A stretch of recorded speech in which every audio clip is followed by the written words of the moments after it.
రెక్కల కష్టార్జితం బట్టి వాయిద్యాన్ని వినిపించింది, అనేకులకి వినిపించింది ప్రియులారా. అంతేకాదు ఇక్కడికి వచ్చి అది ఆ గేటుకి కూడా సహకరించింది ఆమె.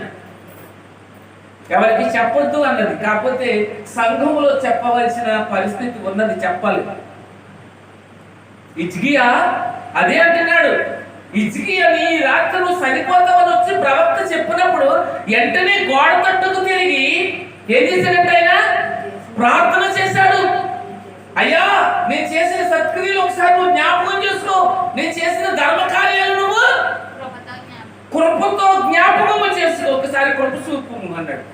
అప్పుడు దేవుడు జ్ఞాపకం చేసుకున్నాడు.